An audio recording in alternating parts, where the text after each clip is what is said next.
नमस्कार, मी अनुष्का आणि तुम्ही पाहताय राज्य लोकतंत्र. भारतीय रिझर्व्ह बँकेची ऑगस्ट 2026 मधील पतधोरण समिती अर्थात मॉनिटरी पॉलिसी कमिटी ची 3 दिवसांची बैठक आज म्हणजे 3 ऑगस्ट रोजी सुरू झाली. या बैठकीचा अंतिम निर्णय 5 ऑगस्ट रोजी आरबीआयचे गव्हर्नर संजय मल्होत्रा जाहीर करणार आहेत. पण हा निर्णय फक्त बँका किंवा उद्योगांसाठी महत्त्वाचा नाही.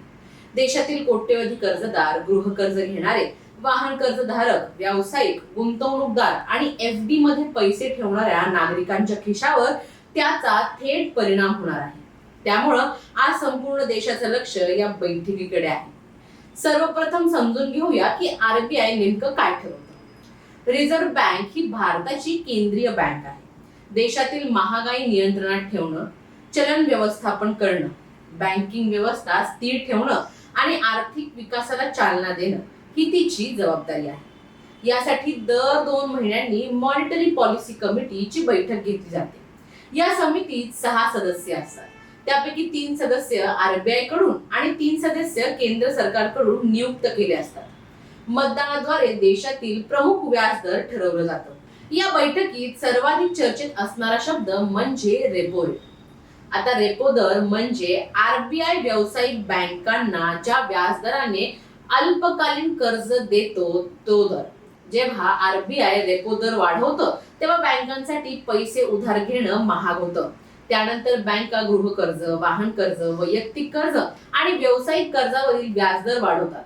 याचा थेट परिणाम म्हणजे नागरिकांच्या ईएमआय मध्ये वाढ होते. उलट आरबीआय रेपो दर कमी केल्यास बँकांसाठी निधी स्वस्त होतो, कर्जाचं व्याज कमी होऊ शकतं आणि ईएमआय चा भारही कमी होऊ शकतो. सध्या आरबीआयचा रेपो रेट 5.25% आहे. अर्थतज्ञांचा मोठा वर्ग असा अंदाज व्यक्त करतो की 5 ऑगस्ट 2026 रोजी होणाऱ्या घोषणेत आरबीआय हा दर कायम ठेवू शकतं. मात्र बाजाराचं लक्ष केवळ रेपो दरावर नाही तर आरबीआयच्या पुढील धोरणात्मक भूमिकेकडे आहे. कारण जर आरबीआयने भविष्यात महागाई वाढवण्याची शक्यता व्यक्त केली तर पुढील काही महिन्यात व्याजदर वाढू शकतात, अशी शक्यता आता बाजारात मांडली जात आहे. आरबीआय अतिशय कठीण संतुलन राखण्याचा प्रयत्न करते. एका बाजूला महागाई नियंत्रणात ठेवणं तर दुसऱ्या बाजूला देशाच्या आर्थिक वाढीला धक्का लागू नये हेही तितकंच महत्त्वाचं. व्याजदर जास्त वाढलं तर उद्योगांसाठी कर्ज महाग होतं, नवीन गुंतवणूक कमी होते आणि रोजगार निर्मितीवर परिणाम होऊ शकतो. परंतु व्याजदर खूप कमी ठेवलं तर बाजारात पैशांचा पुरवठा वाढून महागाई वाढण्याचा धोका असतो. यावेळी आरबीआय समोर देशा अंतर्गत परिस्थिती इतकीच आंतरराष्ट्रीय परिस्थिती ही मोठी आव्हान आहे.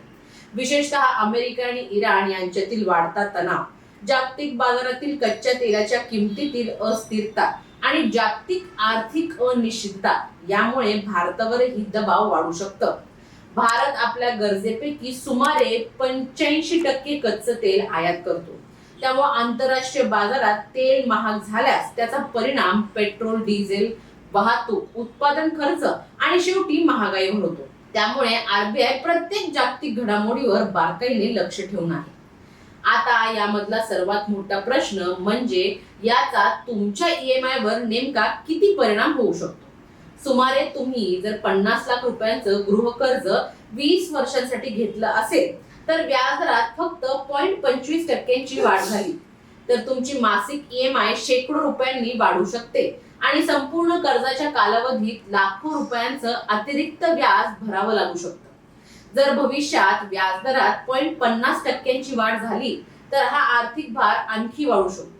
त्यामुळे आरबीआयचा प्रत्येक निर्णय सामान्य कुटुंबाच्या मासिक बजेटवर परिणाम करणारा ठरतो. दुसरीकडे जर तुम्ही कर्जदार नसून बचत करणारे असाल तर चित्र काहीसं वेगळं असतं. व्याजदर वाढल्यास अनेक बँका फिक्स्ड डिपॉझिट म्हणजेच एफडी वर अधिक व्याज देऊ शकतात. त्यामुळे ज्येष्ठ नागरिक, निवृत्त व्यक्ती आणि बचत करणाऱ्या नागरिकांना फायदा होण्याची शक्यता असते.